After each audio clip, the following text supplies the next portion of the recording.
OBS TV 마냥 이쁜 우리 맘의 감동 사연을 엮은 양혁재 박사의 에세이 엄마 이젠 울지 마 제2화 어머니의 홀로서기 11살이란 어린 나이에 아버지가 이 세상에 안 계신다는 사실은 좀처럼 받아들이기 힘들었습니다. 한동안 방황하던 저를 잡아주신 분은 바로 어머니였습니다. 사랑하는 남편을 먼저 떠나보내고 누구보다 가슴 아팠을 어머니. 그러나 어머니는 어린 자식들 앞에서 그런 내색을 조금도 보이지 않으셨습니다. 어쩌면 어머니는 돌아가신 아버지에 대한 그리움보다는 앞으로 남은 자식들을 혼자 잘 키워야 한다는 막중한 책임감에 시달렸을지도 모릅니다. 여자 혼자의 몸으로 일남 이녀를 키우기란 쉽지 않았을 겁니다. 가정주부로만 살아온 어머니에게 당장 자식들의 학비와 용돈을 마련하는 일이 쉽지 않았을 겁니다. 더구나 남편이 가정 형편으로 의사의 꿈을 접었던 것처럼 당신 아들도 그런 전철을 밟을까 노심초사했을 겁니다. 그렇습니다. 어릴 적 제 아버지의 꿈은 의사였습니다. 그러나 할아버지의 오랜 투병 생활로 인해 가세가 기울어 꿈을 접고 해군 사관학교에 장학금을 받아 입사한 뒤 카이스트에서 박사학위를 받고 국방과학연구소에서 근무하셨습니다. 아버지는 국가에서 장학금을 받고 공부했기에 나라에 도움이 될 만한 일을 해야 한다며 평생을 국가에 헌신하는 마음으로 살아오셨습니다.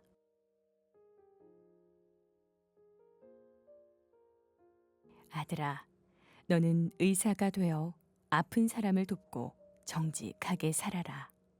의대에 진학할 성적이 나오지 않아 좌절하고 방황하던 제게 늘 다시 용기를 준 말은 바로 돌아가신 아버지의 이 유언이었습니다. 새벽부터 저녁 늦게까지 도서관에서 이를 악물고 공부했습니다. 이것이 내가 부모님께 보답할 수 있는 유일한 길이라 생각하면서 말입니다. 결국 2번의 낙방을 이겨내며 의대에 진학할 수 있었고 마침내 아버지와 저의 꿈이었던 흰 가운을 입었습니다. 그때 나는 아버지를 그리워하면서 한 편의 시를 노트에 썼습니다. 아버지, 눈에 넣어도 아프지 않았을 당신의 아들이 아프고 힘든 사람들을 따뜻하게 살피고 치료할 수 있는 의사가 됐습니다. 당신의 아들이 의사가 될 수 있었던 것은 당신이 제게 주셨던 사랑 때문입니다. 그토록 기다리던 합격이었습니다. 남편이 못 이룬 꿈을 당신의 아들이 이뤘다며 기뻐하시던 어머니의 모습은 지금도 눈에 선합니다. 그때 비로소 알게 됐습니다. 꿈을 버리지 않고 노력한다면 반드시 이루어진다는 사실을 말입니다. 그런데 이제부터가 진짜 고생의 시작이었습니다. 6년에 걸친 의대 등록금과 학비, 의학 서적 등 학업에 들어가는 비용은 결코 만만치 않았습니다. 의대를 졸업할 때까지 모든 비용을 감당하기란 넉넉지 않은 집안의 형편으론 사실상 무리였습니다. 그럴수록 어머니는 더 이를 악물고 돈을 버셨습니다. 그리고 그 돈은 모조리 등록금과 책값에 들어갔습니다. 제가 의사로서 오지마을의 어른들을 돕거나 어려운 환자들을 돕는 것은 이런 환경에서 자랐기 때문입니다. 그 모든 것이 우리 부모님께 받은 사랑 덕분이었습니다. 첫 진료를 맡았을 때가 생각납니다. 당시 아버지 연배의 환자들을 만날 때마다 아버지의 얼굴이 겹쳐서 한동안 그분을 뚫어지게 바라본 적도 있었습니다. 환자의 모습에서 그리운 아버지의 모습이 떠올라 눈가에 눈물이 맺히기도 했습니다. 늘 환자들을 가족처럼 대하고 정성스럽게 치료할 수 있었던 건 이 때문이기도 하고 내가 의사로서 성장하게 된 첫 번째 이유기도 합니다. 지금도 저는 한계에 부딪히고 힘들 때마다 아버지를 떠올립니다. 아들아, 사랑한다. 그리고 고맙다. 이런 제 모습을 대견하게 생각하실 아버지 목소리가 귓가에 맴돕니다. 어릴 적부터 글 쓰는 것을 좋아해 매일 일기를 썼습니다. 아버지가 돌아가시고 난 뒤 집안 경제가 무척 힘들었기에 어머니는 스스로 점점 더 강해지셨습니다. 그런 모습을 곁에서 바라보며 제 마음은 말로 표현할 수 없을 정도로 힘들었습니다.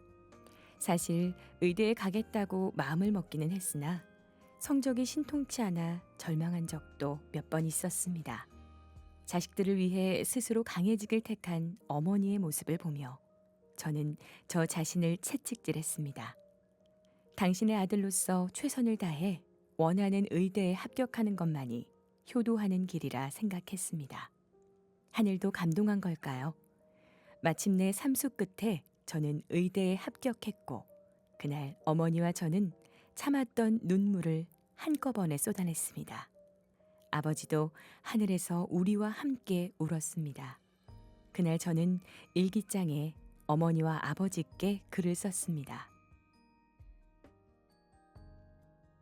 아버지, 당신이 돌아가시고 난 뒤 어머니는 눈물을 보이시지 않았습니다.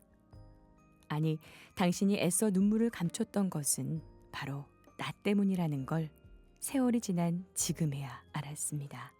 나를 훌륭하게 키우기 위해 어머니 당신은 나약한 모습을 보이기 싫어서 애써 눈물을 감췄던 겁니다.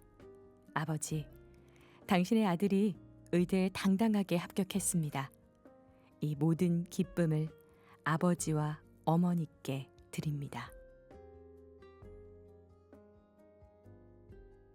지금도 고등학교 시절 썼던 일기들을 보면서 종종 눈물을 적십니다. 그것은 고스란히 젊은 시절 아픈 추억의 기록이기도 하지만 이제는 삶의 일부이기도 합니다. 돌이켜보면 지나온 제 과거와 생각들은 제가 오지마을에서 의료봉사를 하는 것들과 결코 무관하지 않다는 생각이 듭니다. 누구보다도 그들의 아픔을 내가 잘 알게 된 경험들이었으니 말입니다. 아픔을 겪어보지 못한 사람은 잘 모릅니다. 당신 몸 하나 돌볼 여유조차 없이 오직 자식들을 키우기 위해 고생했던 어머니의 그 마음을 누구보다도 잘 알고 있기 때문입니다. 오지에 홀로 사시는 어머님들의 마음이 내 어머니의 마음과 똑같다는 걸 나는 의료봉사를 하면서 다시금 깨달았습니다. 자식들을 위해 어쩔 수 없이 강해져야만 했던 어머니. 어쩌면 이 땅의 모든 어머니들이 그랬고 또 앞으로도 그럴 거라는 걸 말입니다. 하지만 이제 꼬마가 아닌 저 양혁재가 의사 아들이 돼서 함께 걸을 수 있다는 것을요.